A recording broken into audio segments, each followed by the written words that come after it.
Привет! Как поживаешь? Сегодня я расскажу о советских фильмах. Who am I kidding? I don't speak Russian. But the reason that I started the video like this is because today I'm gonna show my small Soviet film collection in Blu-ray. So the first film that I would like to show is this box with two movies from the director Sergei Eisenstein, and he was born in what is now Latvia, but at that time it was a Russian Empire. And both of these movies were released in 1925. The first one is called Strike, and it's about workers, as the name says, it's about workers striking, fighting for better conditions in their work environment. Really good movie. The second one is called Battleship Potemkin, also from 1925. This is, I believe, Charlie Chaplin and also Billy Wilder. They said that this was their favorite film of all time, and then you wonder why. It's still a really good movie, even if you watch today. It has like great battle scenes and a lot of actors. It's quite impressive. And Sergei Eisenstein was famous for his editing, and this is no exception. There's a famous scene, if you Google or go on YouTube, look for Odessa Steps, a very good sequence of cinema in general. Then next movie in my collection is Man with a Movie Camera. This was directed by Dziga Vertov.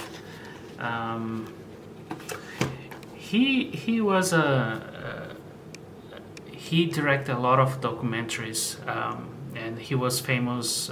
He was one of the first Soviet film directors in the very early Soviet time.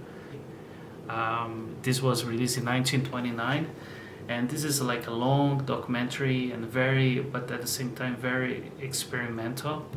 There's a lot of great scenes, a lot of camera work, and it shows even like the behind the scenes in his own documentary, like filming how the other cameraman was filming some sequences of the film.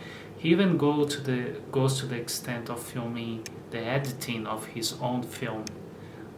He shows like a woman editing, and it has a really I really like the pace of the movie. It doesn't feel like it's old at all. It feels like it was just shot this year, and it shows the contrast between like rich and poor, like someone getting married and someone getting divorced.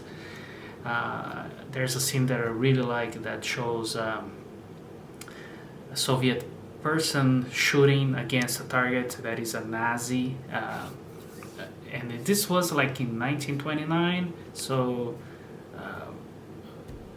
some years before the Nazis invaded Russia at that time, so quite interesting. And then there's a lot of years in the timeline, but then from 1929 we go to this one, I believe 1957, The Cranes Are Flying. And by this time Joseph Stalin had passed away already, and this was Nikita Khrushchev was in power, and around this time there's a period that was known as the Thaw, and there were a little bit of more freedom, and that allowed like some very creative films to be produced at that time. and was one of them. This was directed by Mikhail Kalatozov. He was Armenian, and he, by the way, he was one of the early directors. He was known for some films in the late 1920s, like Nail in the Boot, Salt for Venetia, and it's quite interesting that he was one of the directors that came in this, I would say, second Soviet generation, with this, which with this movie, which is one of my favorites of all time. There's a great camera work on this, like really complex scenes with really long shots. The camera goes through a lot of people, and there's a lot of actors that needs to act in sequence, and then the camera goes and the shot keeps going, then the camera goes into a crane and then shows a view from above to see the big picture of how it looks like. And this story is about, for the first time, well, I can't say it was the first time, but it was one of the movies that was focusing on the individual, because so far it was more about the community and the Russian society.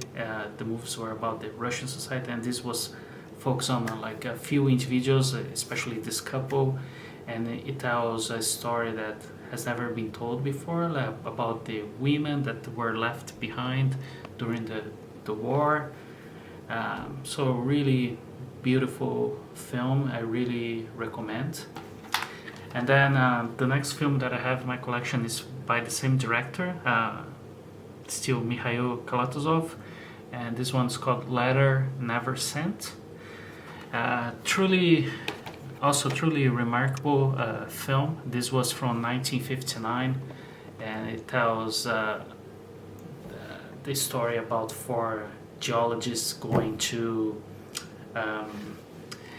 find diamonds in Siberia, and they have to deal with the harsh environment there, sometimes really dry and prone to like fires in the forest, or like heavy rain or extreme cold.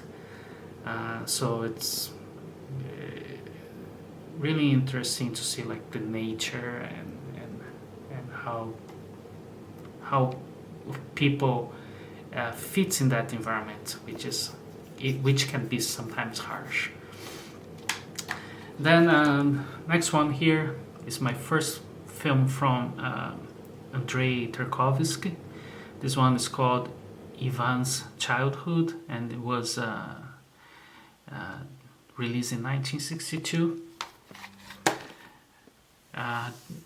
Tarkovsky is one of the most famous directors, and this tells the story of this orphan kid that goes into the front line, and they cross into to the enemy lines and bring back information to the army, and it has like really striking scenes. I really like Tarkovsky's films because of their cinematography, and it's always like astonishing. And this is like no exception. This is one of his first films.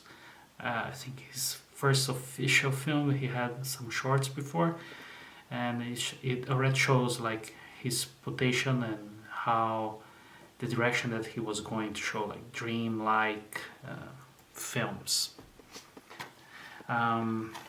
So next in my collection, it's War and Peace. This is actually like 4 films that were directed by Sergei Bondarchuk. I think it was between 1965 and 1967. A really epic production. This is the kind of film that I can only imagine being made in the Soviet Union because of how expensive this might have been to be produced. They use real artifacts from the Russian Empire, and it had like thousands of actors and thousands costumes and really epic battle scenes, and took like 4 years or even more to be produced. So I think Hollywood tried to make this film, and it was not as successful as this one. This one won the Oscar of Best Foreign Movie. Yeah. Okay, next one. It's also from Andrei Tarkovsky. The name of the film is Andrei Rublev, and this was released in 1966, and it tells the life. It's vaguely based on the life of a Russian iconographer called Andrei Rublev, but I feel like what Tarkovsky was trying to show here is like how the Russian society was at that time, and it was showing how this artist, who was also like a monk, was struggling to deal with his own beliefs, seeing like people being killed, and he started questioning himself about his own religion. So the next movie I have is The Color of the Pomegranates, and this was directed by Sergei Parajanov.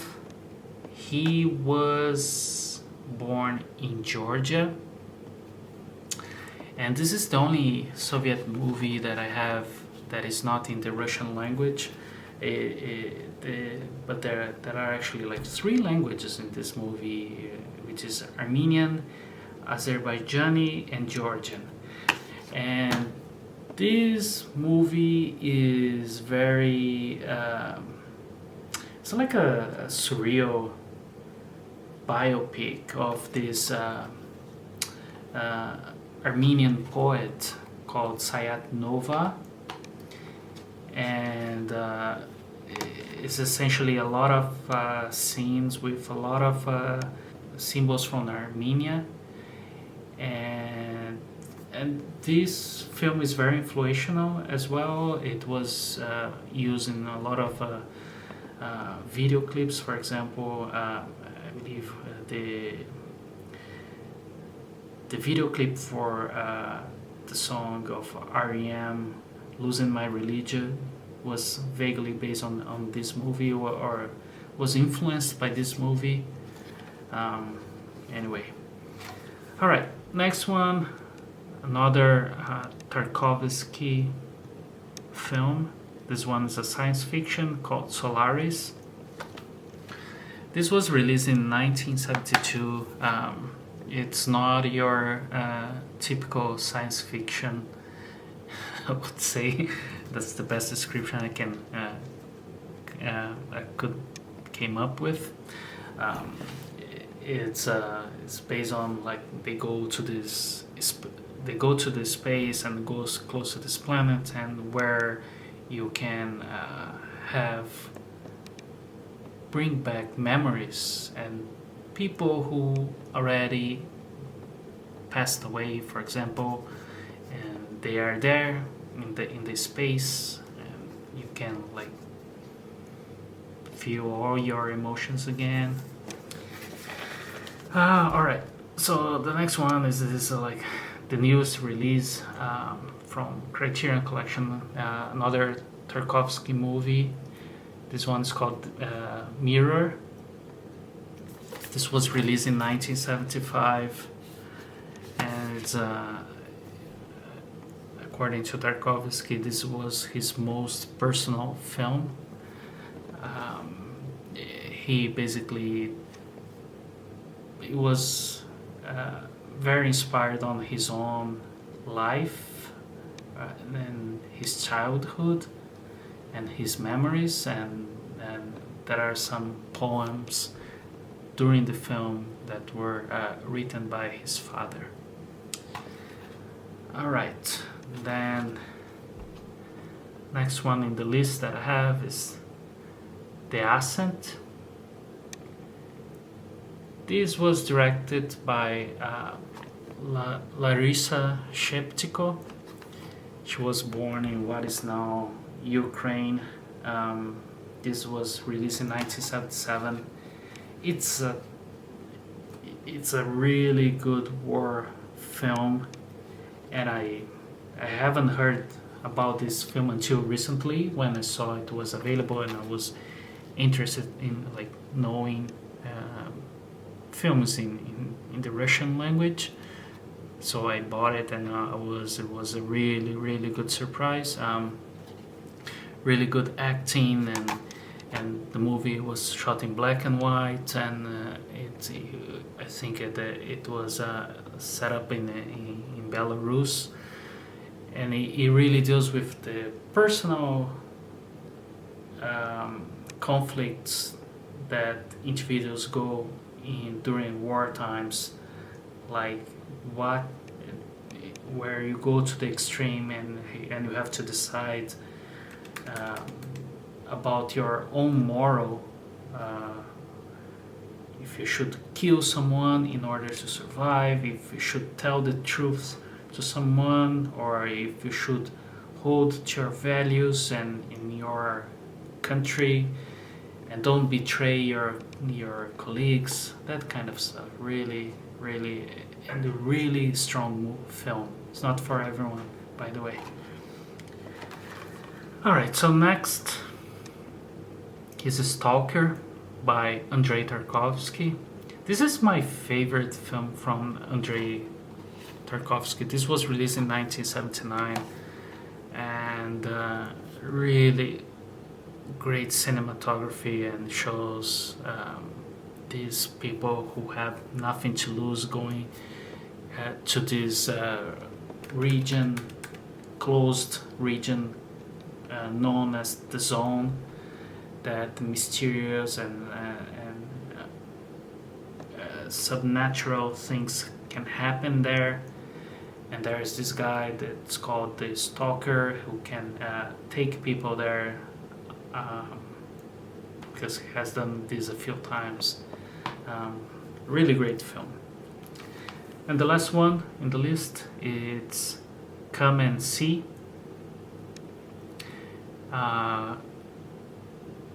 This was directed by Ellen Klimov, and this film is from 1985. Ellen Klimov was married to Larissa Sheptiko who directed The Ascent. By this time she passed away already.